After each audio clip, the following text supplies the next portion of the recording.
Ito ang mga nagbalik Opo. ng pera daw. Henry Alcantara. Tingnan mo kung magkano. Magkano? Sabihin mo sa kanila. 181,379,500. Sally Santos. Sally Santos, 20 million. Gerard Opilencia. 140 million and 2,000. Ba't may 2,000 pa? Hindi, ano yan? May butal! Sukli. May 2,000. May 2,000. Yung tip. Pinahabol. At Roberto Bernardo. 500 million pesos. Ang ginawa muna, 450 million muna plus 50 million. So 2 gives. 2 gives Two yan. gives. May plus kasi.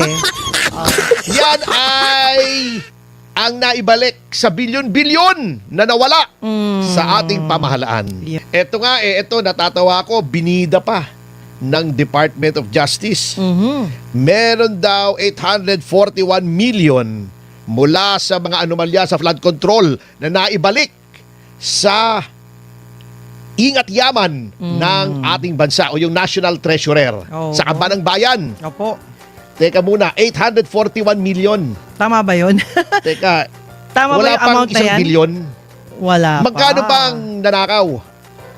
Trillion. 1.2, 1.3 trillion! Trillion, yun. Ito, wala pang isang bilyon! Yes. Wala pang isang proyekto ito eh. Oo nga. Mm. Pampalubag lang yan. Yun nga, hindi tama naman po in fairness to the President na dapat talaga na maibalik sa Kaban ng Bayan Opo. yung mga nanakaw. Ngunit unang-una, eto kakurampot kakulangot. Gatinga. Ano ba naman yan? Ibinida niyo pa. Number 2, uulitin ko, baka hindi pa rin tumitimo. Kasi di ba lagi natin sinasabi na ito, titimo Titi mo. sa inyong kaisipan. Will retain to your mind. Yan. Oh. Yaong restitution na yan ay hindi po yan ang paraan para kunin ang nakaw na yaman. Kasi ayon sa mga reports, yun daw nagbalik ng mga pera ay wala nang criminal liability. Wala nang pananagutang kriminal Ay, sa grabe. kakukurampot na pera. That's unfair. Ote. Mm. Ote ha? Ote. Opo. Ote. Unfair yan, attorney. Unfair. Sabi ng mga netizen. Ito ang mga nagbalik Opo. ng pera daw. Henry Alcantara. Tingnan mo kung magkano. Magkano? Sabihin mo sa kanila. 181,379,500. Sally Santos. Sally Santos, 20 million. Gerard Opilencia. 140 million and 2,000. Ba't may 2,000 pa? Hindi, ano yan? May butal! Sukli. May 2,000. May 2,000. Yung tip. Pinahabol. At Roberto Bernardo. 500 million pesos. Ang ginawa muna, 450 million muna plus 50 million. So 2 gives. 2 gives Two yan. gives. May plus kasi.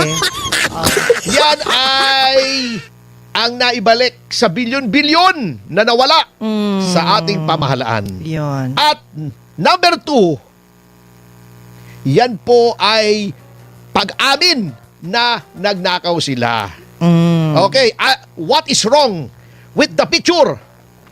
Okay, unang-una, hindi ba against public policy na kapag nanakaw ka at nahuli ka, ibalik mo na lang yung pera?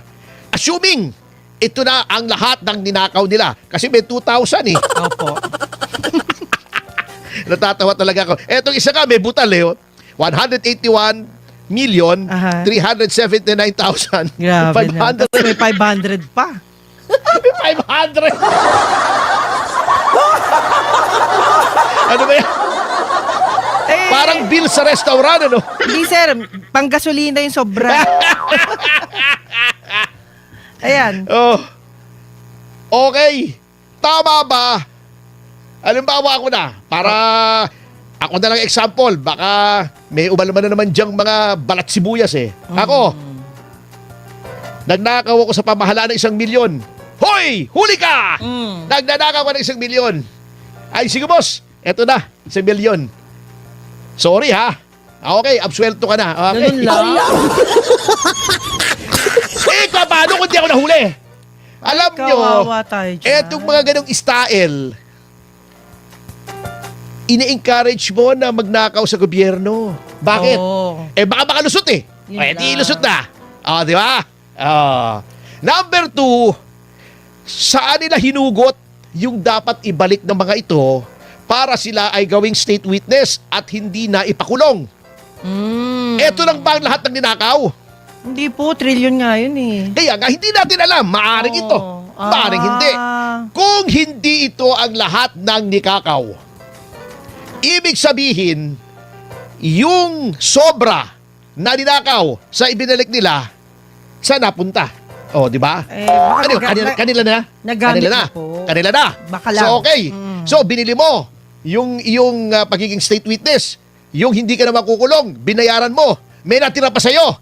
Di nakinabang ka sa ill-gotten wealth. That is against public policy. Bawal po yun. Ni piso ay hindi maaring makinabang ang kahit sino sa ninakaw na yaman. Opo. Against public policy yan. Di ba? Number 3, siyempre, ito mga to, di ba, ang kapalit niya, pagiging state witness. Opo. Absuelto ka na. Turo ko na lang kahit sino. Magbabalik ako ng konting pera, magtitira ako para sa akin, ituturo ko kung sino-sino, ito talaga, nagsabi sa akin na magnakaw ako. Absuelto na ako. Malaking Galing, damage ano? yan. Nakinabang ka na. Paano mo nalaman ito lang? At tulad dito, 500 million, yan pa lang talaga.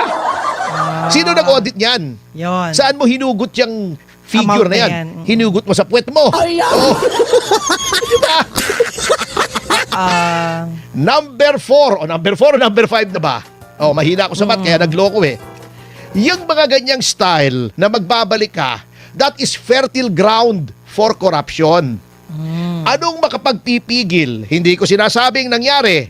Pero maaring mangyari na eto, Undersecretary ako ng DOJ, ASEC ako ng DOJ, may lumalabas na issue. Hindi ko alam kung totoo o hindi. Opo. Narinig ko lang naman. So, inuulit ko, hearsay ito, marites ito, pero hindi naman po tayo korte. By way of public interest, kailangan nating sabihin ito. Mayroon daw mga tao na sila ang namamagitan, mga middlemen, mga go-between Ayun. sa DOJ or ombudsman at saka doon sa mga gustong magsoli Magsoli. ng pera. Ayan. Ba't may middleman? Ano yan? Bilihan ng bigas sa mga magsasaka. May middleman. Di ba? Ano pa naman yun?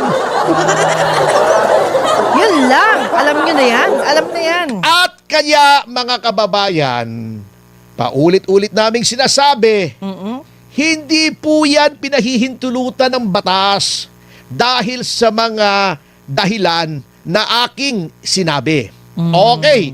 May mga nagsasabi, di ba, bumanat tong si Erwin Tulfo ba yun? O si Boying Remulla, nung DOJ secretary siya. Sabi niya, pwede ba naman? By the way, happy 1,000 viewers sa DCR YouTube po ba yan? Ayan. Thank you so much. Palaki lang. Palaki. Matuloy ko lang kay Remulla. Di ba sabi Sige niya po. nung DOJ secretary pa siya? Opo. Ano ba naman yan gagawin naming state witness? Hindi mababawi ng gobyerno yung ninakaw sa kanya. Mas Kaya malaki dapat pa. may restitution. Sinabi naman ni Erwin Tulfo, kahit wala sa batas yan, hindi ba dapat bendalo? Oo. Yes, sir. Malaking kaloko. Yes, sir! Yes, sir! Yun agad yung response. Alam niyo po, hindi nila pinapaalam sa inyo kasi mabubuking na mali sila. Mayroon pong mekanismo ang batas upang bawiin ang ipinagbabawal na yaman o yung ill-gotten wealth o yung unexplained wealth. Opo. At yan po ay sa pamamagitan ng forfeiture proceedings. Ano po yung forfeiture? Ito po, explain natin. At ito po talaga ang ginagamit. Okay. Ang Solicitor General ay magpa-file ng forfeiture proceedings sa hukuman. Okay. Ito ay civil in nature. Ibig sabihin, ang kailangan lamang pong mapatunayan ay preponderance of evidence, hindi proof beyond reasonable doubt. Oh. Mababa lamang ang threshold ng ebidensya na kailangan. Okay. Doon po sa korte, ibibigay ng Solgen ang lahat ng ebidensya na ang isang tao na may kinalaman o nasangkot sa pagnanakaw sa gobyerno ay may ill-gotten wealth. Halimbawa, mga titulo. Yan. Mga sasakyan. Mga bank accounts. Yes. Kung makukuha nila. Okay, etc. etc. At ang korte ang magsasabi kung gaano kalaki ang makukuha ng gobyerno. Ayun. Bakit kailangan ng korte? Sapagkat nakalagay po sa konstitusyon, no person shall be deprived of life, liberty, or property without due process of law. Ayun. Yun po ang proseso. Hindi pwede nating i-bend the law. Doon, hukuman ang magdi-decide. Yun ang tama. OSG ang magbibigay ng ebidensya. Yun. Opo. Wala kang maitatago.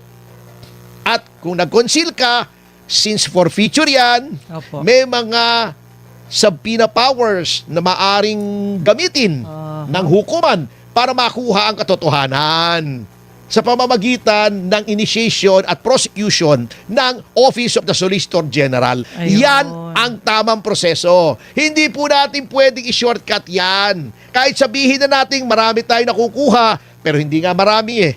Kulang na kulang nga eh. Hindi po natin pwedeng i-bend the law. Kasi pag binibend mo ang batas, magbe-break yan. Tsaka magkakagulo tayo, attorney, di ba? Wala nang rule of law. Kung Wala ano na lang na. gusto natin. Hindi po pwede talaga yan. Ayun. Kaya kami po ay nag-iisip ng paraan para ma-question itong ginagawa nitong ating ombudsman, ating Department of Justice. Ayun. Hindi po talaga pwede yan mga kasama. Opo. Wala pong sanction yan o wala yang pahintulot sa ilalim ng batas. Hindi po tayo pwedeng gumawa ng bagay na wala sa batas. O, di ba? Yes.